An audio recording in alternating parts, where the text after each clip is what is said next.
जी नाज़रीन अस्सलाम वालेकुम। मैं हूँ एजाज अहमद और आप मेरा व्लॉग देख रहे हैं। बहुत इंपॉर्टेंट व्लॉग है। पाक फौज की जानिब से 3-4 माह से जो खामोशी तारी थी वो इल्जामात के बावजूद खामोशी तारी थी वो आज तोड़ दी गई है। कोर कमांडर्स कॉन्फ्रेंस का एलामिया जारी हुआ है। बहुत इंपॉर्टेंट एलामिया है और बहुत सारे मामलात जो हैं वो उनके बारे में जो कुछ गलतफहमियां फैलाई जा रही थी या कुछ दावे किए जा रहे थे उस हवाले से सूरत को मुकम्मल तौर पर वाज़ेह कर दिया गया है। एक तो जब ये कौमी असम्बली के इंतखाबात हुए थे उसके फौरी बाद ये कहा जा रहा था कि पता नहीं लाइनें लगी हैं मिलने वालों की जंडियाला जेल पर और यूँ हो गया और वो हो गया। वो सूरत-हाल भी वाज़ेह हो गई आज के इस बयान के बाद। और ख़ास तौर पर जो 8 फरवरी के बाद जो इल्ज़ामात आयद हो रहे थे धांधली के, जिस तरह से जो है वो धांधली के इल्ज़ामात के साथ-साथ कुछ शख्सियात को फँसाने की कोशिश की जा रही थी, इम्प्लिकेट करने की कोशिश की जा रही थी। पाकिस्तान के माशी और सियासी हवालों से बैनुल-अक़वामी सतह पर जो प्रोपेगेंडा करने की कोशिश की जा रही थी, वो बड़ा इम्पोर्टेंट है कि उसके उसका बहुत भरपूर अंदाज में जवाब दिया गया। 263वीं कोर कमांडर कॉन्फ्रेंस थी। हर माह के इब्तिदा में जो रवायत है कि ये कोर कमांडर कॉन्फ्रेंस हुआ करती है, बिल्कुल थ्रेडबेयर डिस्कशन की जाती है। पाकिस्तान की मशरक़ी मगरबी सरहदों की सूरत-हाल, जियो स्ट्रैटेजिक जो माहौल है उस पर बात की जाती है। और दाखिली सलामती और खारजी सलामती के हवाले से जो मामलात हैं उसके ऊपर बात की जाती है, लेकिन ये गैर मामूली बात है कि पाकिस्तान के दाखिली सियासी सूरत-हाल के हवाले से और माशी सूरत-हाल के हवाले से कोर कमांडर्स कॉन्फ्रेंस को ये बात करना पड़ी और बहुत ही दो टोक और वाज़ेह अल्फाज में जो है ये पैगाम दिया गया है। इससे पहले एक खबर ये थी कि आज अली बिन गंडापुर साहब ये फरमा रहे थे कि हमारी कोई मुफावत नहीं होगी। बैरिस्टर अली गौहर ने गुज़िश्ता रोज़ ये कौमी असम्बली में पैगाम दिया था कि मुफ़ाहमत हो रही है और हम कोशिश करेंगे कि हुकूमत को चलने दें, लेकिन उसको अकाउंटेबल रखें। अली मोहम्मद खान ने ये पैगाम पहुँचाया था और उसके बाद फिर जो है ये आज अलीमा खान ने भी एक तो वादे किया कि मुफ़ाहमत कोई नहीं है। दूसरा अली अमीन गंडापुर ने लेकिन बड़ी इंपॉर्टेंट उन्होंने बात की। उन्होंने ख़ास तौर पर एस्टेब्लिशमेंट का तज़किरा करके कहा कि एस्टेब्लिशमेंट के साथ मफ़ाहमत होनी है या नहीं, ये इमरान खान फैसला करेंगे। यानी इमरान खान अब जो है वो इस मुल्क से और पीटीआई के लोगों की नज़र में और अदारों से ज़्यादा बड़े हो गए हैं। 9 मई के तनाज़ुर में आप ख़ास तौर पर अगर आप देखिए तो 9 मई को पीटीआई ये तासुर देने की कोशिश की जा रही है कि 9 मई तो पीटीआई के खिलाफ एक साजिश है। अब पीटीआई के खिलाफ ये साजिश है और पीटीआई के लोगों के ज़रिए जो लाहौर में लिबर्टी चौक है, वहाँ से जुलूस लेकर जाया जाता है कोर कमांडर हाउस, जो तकरीबन 4 से 5 किलोमीटर है मेरे अंदाज़े के मुताबिक, मैंने कभी उस तरह उसको नापा नहीं। फिर कोर कमांडर हाउस के अंदर पीटीआई के नोन वर्कर दाखिल होते हैं। आग लगाई जाती है मुख्तलिफ चीज़ों को और फिर इमरान खान साहब के भांजे जो बहुत डाई हार्ड पीटीआई वर्कर हैं, वो साहब जो हैं वो कोर कमांडर की वर्दी लटकाते हैं अपने डंडे पर और उसके बाद ये कहा जाता है कि जी 9 मई तो साजिश हुई हमारे खिलाफ। यानी और अच्छा साजिश किसने की? ये बड़ा इंपॉर्टेंट नुक्ता है कि ये कहा जाता है कि 9 मई की साजिश हमारे खिलाफ की इलेक्शन और आज आज फिर ये मुतालबा दोहराया अली अमीन ने कि हमारे खिलाफ जो साजिश हुई है उस पर चीफ जस्टिस का एक कमीशन बनाएं। आप चीफ मिनिस्टर मुंतखब हो गए हैं, आप लिखे चीफ जस्टिस ऑफ पाकिस्तान को कि जी मेरा नाम भी उसमें शामिल है, तो आप ये कमीशन बनाएं। अब तक तो आपने लिखा नहीं और ये तासुर देने की कोशिश की जा रही है कि पाक फौज की जानिब से इमरान खान के खिलाफ साजिश की गई और फिर 9 मई बर्पा किया गया। चलिए ठीक है। उसके बाद फिर हमेशा ये होता है कि सियासी जमातें जो हैं वो ये कहती रही हैं माज़ी में कि हमें जो आरोज़ हैं वो अदालतों से ना दिया जाए क्योंकि फिर अदालतों का काम रुक जाता है। फिर और शिकायत भी होती हैं। 2013 के इंतखाबात में जिससे इफ्तिखार चौधरी ने मदाखलत की थी, आसिफ जरदारी ने उसे आरओ इलेक्शन करार दिया था। उस बैकग्राउंड में जो है इस बार जो आरोज़ हैं वो अदालतों से नहीं दिए गए। पीटीआई की जानिब से अब पीटीआई का जो खैबर पख्तूनख्वा में जो पीटीआई बैक्ड उम्मीदवार जीते हैं, उनका अगर आप देखें तो उनका वोट तनासुब देखें, अपोजिशन शायद 17 है। आज जो कौमी असम्बली से उनको जो सूबाई जो नशिस्तें मिली हैं, मखसूस नशिस्तें, वो एक अलग बात है, लेकिन पीटीआई का जो वोट बैंक पड़ा तो क्या इसका तो ये वाज़ेह मतलब है कि वो धांधली जो है वो आरोज़ ने की और पीटीआई के हक में की, नंबर 1। लेकिन उसके बाद जनरल नासिर मुनीर का नाम लेकर और फिर मुख्तलिफ जो है शख्सियात का नाम लेकर कुछ इल्ज़ाम तराशी की जाती रही, उनको इम्प्लीकेट करने की कोशिश की जाती रही। साथ ही साथ इमरान खान ये कोशिश करते रहे कि किसी तरह एनआरओ मिल जाए और फिर पीटीआई ने एनआरओ लेने के चक्कर में हैदर मेहदी और आदिल राजा से आज मुकम्मल तौर पर लाताल्लुकी का इज़हार किया। अब तक वो क्या कर रहे थे? अब तक लाताल्लुकी का इज़हार क्यों नहीं किया था? इस पूरे तनाज़ुर में कोर कमांडर कॉन्फ्रेंस हुई। और कोर कमांडर कॉन्फ्रेंस का एलामिया बड़ा इंपॉर्टेंट है। जो दीगर मामलात हैं उनके ऊपर तो बात होती रहती है, वो हमारा मौजू नहीं है, लेकिन कोर कमांडर कॉन्फ्रेंस ने इलेक्शन के हवाले से, 9 मई के हवाले से और सियासी इस्तेहकाम के हवाले से और माशी इस्तेहकाम के हवाले से चीजें अंडरलाइन कर दी हैं। कोर कमांडर कॉन्फ्रेंस में ये करार दिया गया है कि पाकिस्तानी फौज ने सिविल इंतजामिया, पुलिस और कानून नाफिज करने वाले जो दीगर अदारे हैं, उन्होंने पुरअमन इंतखाबी माहौल बरकरार रखने के लिए बहुत भरपूर जद्दोजहद की। उससे पहले भी पाक फौज ने और जो मिलिट्री फोर्सेज है, पैरा मिलिट्री फोर्सेज, उन्होंने अपनी जानों के नजराने पेश किए मुल्क में अमन इस्तेकाम और रखने के लिए। लेकिन इलेक्शन के दौरान खास तौर पर पाक फौज को 2 किस्म की ड्यूटीज दी गई थी। एक तो जो नॉर्मल जो उनके हैं पोलिंग जो थे स्टेशन, उनके सराउंडिंग्स को महफूज बनाना था, उनके अंदर पाक फौज ने नहीं आना था और वो नहीं आए। हमने रावलपिंडी इस्लामाबाद में खुद देखा कि जहां हसास पोलिंग स्टेशन थे वहां सिर्फ वो पोलिंग स्टेशन के अंदर खड़े थे, लेकिन पोलिंग बूथ के पास या पोलिंग रूम्स में वो नहीं थे, अहाते में थे, ताकि किसी भी किस्म की सिचुएशन से निपटा जा सके।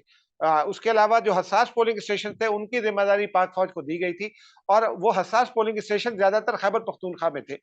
कुछ बलूचिस्तान में भी थे, लेकिन खैबर पख्तूनख्वा में वो हसास पोलिंग स्टेशन ज्यादा थे, जो जहां से पीटीआई के बैक्ड जो उम्मीदवार हैं, आजाद उम्मीदवार, वो जीते। कुछ कराची लाहौर में भी थे, लेकिन उसके बाद जब ये शुरू हो गया तो एक ये इल्जाम आयद कर दिया गया इंतखाबी नतायज के बाद। मैंने 8 इलेक्शंस कवर किए हैं, 1988 से होने वाला हर इलेक्शन मैंने कवर किया है। इंतखाबी तरीकाकार ये होता है और नतायज का कि अगर 50% नतायज आ चुके हैं, फिर उसके बाद आप कोई राय कायम कर सकते हैं कि कौन लीड कर रहा है। हालांकि वो 50% में भी जो लीड होती है उसको जो है वो डेफिसिट में तब्दील होने के बड़े वाजे इम्कानात होते हैं, लेकिन 50% एक ऐसा बेंच मार्क है जहां आप कह सकते हैं कि फलां जो है वो लीड कर रहा है और उसके जीतने के इम्कानात हैं। लेकिन 5% रिजल्ट पर जो है वो एक एंकर के तबसे की बुनियाद पर फिर उसको एक बयानिया खड़ा कर दिया गया और उसके बाद ये कहा जा रहा है कि जनाब हम तो जीत गए थे, हमारी तो इतनी सीटें थी। अदली जफर साहब कल भी कह रहे थे, बैरिस्टर गौहर और उमर अयूब भी कल कह रहे थे। अब आप मुझे ये बताइए कि क्या जितनी बाकी जमातें हैं जिनके इलेक्टेबल्स हैं, जिन्होंने खिदमत की है, क्या वो सब जीरो हो गई थी? ये इतने बड़े बड़े जलसे किए, इंतखाबी मुहिम में बहुत लोगों ने बड़े बड़े जलसे किए, वो कोई नशिस्त नहीं जीत सकते थे। उनकी जबकि ट्रेडिशनल नशिस्तें भी बाकी और फिर गैप भी कई जगहों पर 1-1 लाख का, खास तौर पर सिंध में, क्योंकि सिंध में तो कुछ था ही नहीं पीटीआई का। लेकिन ये सारा जो ब्लेम था, ये शिफ्ट करने की कोशिश की जा रही थी फौज पर। तो पाक फौज की जानिब से ये वादे कर दिया गया है कि इंतखाबी अमल में पाक फौज का कोई किरदार नहीं था। जो नतायज आए हैं वो आपकी सियासी नाअहली की वजह से आए हैं। सियासी नाअहली का जिम्मेदार आप खुद हैं, यानी जो हारे हैं वही अनासिर सियासी नाअहली के जिम्मेदार हैं। और फिर सियासी नाअहली के बावजूद अगर आप ये समझते हैं कि आपके साथ ज्यादती हुई, तो फिर आपके लिए फोरम्स मौजूद हैं। इलेक्शन तो हो चुके हैं, रीकाउंट की दरखास्तें भी, रीकाउंट का एक प्रोसेस है इस वक्त भी। आप जो चाहे हल्का खुलवा सकते हैं, उसके लिए आपको फी वोट 10 या 15 रुपए एक फीस जमा करानी है। जितने वोट आप चैलेंज करेंगे वो रीकाउंट हो जाएंगे। उसके अलावा इलेक्शन ट्रिब्यूनल मौजूद है। इलेक्शन ट्रिब्यूनल जो है वो हाई कोर्ट के जजेस उनको हेड कर रहे हैं। पिशावर हाई कोर्ट में आपके इस वक्त तक ये तासुर है कि आपके हामी जजेस जो हैं वो पिशावर हाई कोर्ट में आपको रिलीफ दे रहे हैं। अभी हाल ही में चंद फैसले ऐसे भी आए, लाहौर हाई कोर्ट में भी कुछ रिलीफ मिला। आज ही पीटीआई के कोई 81 लोगों को या पता नहीं 16 लोगों को, 21 लोगों को जमानत मिली है इंसदाद दहशतगर्दी की अदालतों से 9 मई के वाकयात में। तो आप वहां नहीं जाते, आप जो इंतखाबी नतायज आपने चैलेंज किए, वो आपने देखा कि कितने चैलेंज किए, और आप मुसलसल ये कह रहे हैं कि टेम्पर किए जा रहे हैं। और आज इलेक्शन कमीशन ने अपनी वेबसाइट पर फॉर्म 45, 46, 47, 48, 49 तमाम डाल दिए हैं। अब पीटीआई अपने फैब्रिकेटेड फॉर्म लाकर इलेक्शन कमीशन पर ये कह रही है कि उसने टेम्परिंग की है, जबकि इलेक्शन कमीशन के पास जो फॉर्म है उसके ऊपर तमाम पोलिंग एजेंट्स के भी दस्तखत है। तो टेम्पर तो आप पोलिंग एजेंट्स के दस्तखत नहीं हो सकते। उस तनाजुर में आज पाक फौज की जानिब से ये मशवरा दिया गया है कि आप जाइए, अदालत में जाइए, अदालतों में आप साबित कर सकते हैं केस को तो कीजिए। फिर साथ-साथ 9 मई का तज़किरा एक बार दोबारा हुआ है, क्योंकि आज भी जैसे अभी मैंने पहले बताया कि अली अमीन गंडापुर साहब ने ये फरमाया कि जी कमीशन बनाया जाए, चीफ जस्टिस कमीशन बनाए 9 मई की तहकीकात के लिए, और साथ ही वो ये कहते हैं कि एस्टेब्लिशमेंट से मफाहमत करनी है कि नहीं, फैसला हम करेंगे। तो उन्होंने कहा, वाज़ेह कर दिया है कि वज़ीर-ए-आज़म पाकिस्तान ने एक जो है अज़्म अपना दे दिया है, एक प्रोसीजर ले डाउन करने का कह दिया है कि 9 मई के जो मामलात हैं वो नहीं, उनको नहीं बख्शा जाएगा, क्योंकि ये सिर्फ़ किसी आम अदारे के खिलाफ जो है वो बयानबाज़ी का मामला नहीं है, ये अदारे पर बाकायदा हमलों का मामला है। जैसे अभी हमने बताया कि कोर कमांडर हाउस को जलाया गया, कोर कमांडर की वर्दी को किस तरह जो है वो डंडे पर लटकाया गया। उसके साथ-साथ ये भी है, ये कहा गया है कि वो अनासिर जो सियासी अनासिर हैं, सोशल मीडिया वाले जो हैं और फिर जो मीडिया के सेगमेंट्स हैं, उनको वो तमाम के तमाम जो 9 मई की सपोर्ट कर रहे हैं, उनके खिलाफ कार्रवाई की जाएगी, कानून के मुताबिक उनको कटहरे में लाया जाएगा और इसमें कोई माफ़ी नहीं है। हमने माज़ी में भी देखा, कोई माफ़ी नहीं है। अदालतों से ज़रूर रिलीफ मिल रहा है, और कई जगहों पर वो रिलीफ जो है वो हो सकता है दुरुस्त हो, कुछ लोगों का हो सकता है, कुछ लोगों का गलत हो, ये तो कानूनी माहिरीन बताएँगे, लेकिन जो प्रोसेस है उसको कंप्लीट किया जाएगा। फिर हमने ये भी देखा है कि नई हुकूमत इलेक्शन के हवाले से एक बयानिया बनाया गया था। वो बयानिया भी जो है वो होता जा रहा है, वीक होता जा रहा है, क्योंकि अमरीकी हुकूमत की मुबारकबाद मिल चुकी है, चाइनीज़ गवर्नमेंट मुबारकबाद दे चुकी है, सऊदी अरब से मुबारकबाद आ चुकी है। इवन के इमरान खान का दोस्त होने का जो वावेला किया जाता है रशियन प्रेसिडेंट का, उनकी जानिब से भी मुबारकबाद न सिर्फ सामने आ गई है, बल्कि उनका ये भी कहना है कि वो शहबाज शरीफ हुकूमत के साथ मिलकर पाकिस्तान और रूस के ताल्लुकात को मज़ीद आगे ले जाने के ख़्वाहां हैं। तो इस तरह से पाकिस्तान का एतबार तो कायम हो रहा है, लेकिन आईएमएफ को जो खत लिखा गया, उस खत के क्या नताइज और हो सकते हैं पाकिस्तान के लिए, वो हम सब जानते हैं। बहुत तावीलें देने की कोशिश की जा रही है कि जनाब वो यूँ हो जाएगा, वो कर्ज़ा जो है वो कौन वापस करेगा? जब तक आप अदम इस्तेकाम रखेंगे, कर्ज़ तो वापस होना ज़रा मुश्किल है, क्योंकि अदम इस्तेकाम होगा तो आपकी मईशत जो है वो खराब रहेगी। पीटीआई यही नुक्ता जो है वो समझती है, और मईशत को खराब रखने का जो एक तरीका है अपनाया गया है, वो पाकिस्तान के लिए नुकसानदेह, मेरे आपके लिए बराह रास्त उस तरह से नुकसानदेह नहीं है, लेकिन उसका भी उसका तज़किरा किया गया, और ये पाक फ़ौज की जानिब से एक बार फिर ये इस रिज़ॉल्व का इज़हार कर दिया गया है कि जमहूरियत जो है वही पाकिस्तान को आगे ले जा सकती है। जमहूरी निज़ाम की कामयाबी के लिए, जमहूरी निज़ाम के तसलसल के लिए, रुकावटों को दूर करने के लिए पाक फ़ौज भरपूर मदद करेगी। ये इसके साथ-साथ इसका जो दूसरा पहलू है कि जो आईएमएफ वगैरह को जो खतूत लिखे गए हैं, अदारे अगर अपनी हुकूमत के पीछे पूरे अज़्म के साथ खड़े होंगे, और माशी इस्तेहकाम जो है वो सियासी इस्तेहकाम के साथ चूँकि जुड़ा है, सियासी जमातें जो हैं वो एक ज़माने में जो अभी इलेक्शन कैंपेन में एक-दूसरे पर बहुत सारे इल्ज़ामात आयद कर रही थी, वो अगर एक साथ खड़ी हो जाएँगी, तो सियासी इस्तेहकाम आने के इम्कानात रोशन तर होते चले जाएँगे, और माशी इस्तेहकाम जो है उससे उसी से जुड़ा है, वो भी आता चला जाएगा। और आईएमएफ समेत जो पाकिस्तान में जो भी अदारे इन्वेस्टमेंट करना चाहते हैं, जो पाकिस्तान के साथ की मदद करना चाहते हैं, उनको भी, उनके लिए भी कोई रुकावट नहीं रहेगी। लेकिन देखने की बात ये है कि पाक फ़ौज को ये क्यों कहना पड़ा? पाक फ़ौज को ये इसलिए कहना पड़ा कि फ़ौज एक अदारा है। दुनिया भर की तरह पाकिस्तानी फ़ौज भी ये कहती है कि हम सियासत में मुलव्वस नहीं हैं, और कोई बराह रास्त सियासत में मुलव्वस फ़ौज अभी दिखाई भी नहीं दी। इलेक्शन के लिए बहुत सारे इल्ज़ामात आयद किए गए, वो भी झूठे साबित हो गए।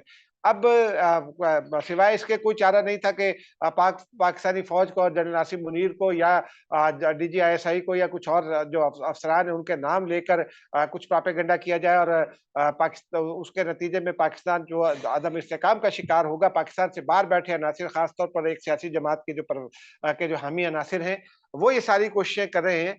लेकिन वो कोशिशें अब जो है वो लगता ये है कि वो उनके रास्ते में बंद बाँधने और उनको नाकाम बनाने के लिए एक रिज़ॉल्व जो है वो तैयार कर लिया गया है, और वो पुख्ता अज़्म कर लिया गया है, और उस पुख्ता अज़्म के नतीजे में ये पाकिस्तान जो है वो उस बुहरान और इस गर्दाब से निकलने की जानिब माइल होगा। लेकिन ये हम आपको एक बात और बता दें कि अगले दिनों में हम ये देखेंगे कि जो 9 मई के मुलव्विस लोग हैं, उनके खिलाफ अदालतों में मुकदमे भी चलेंगे और बहुत सारे लोगों के खिलाफ चूँकि बहुत से मुस्तहकम एविडेंस मौजूद है, उनको सज़ाएँ भी होगी, गो के ये वावेला किया जाएगा जैसे माज़ी में किया जाता रहा। हम माज़ी में भी कहते रहे कि मुकदमा स्ट्रॉन्ग है और शवाहिद स्ट्रॉन्ग है लेकिन ये कहा जाता रहा और बहुत सारे लोग अब भी ये कहते हैं कि गलत सज़ाएँ दी गई बहुत सारे मुकदमात में, लेकिन ये हम आपको बता दें कि 9 मई के किरदार जो हैं, वो जल्द कैफ़े किरदार को पहुँचेंगे।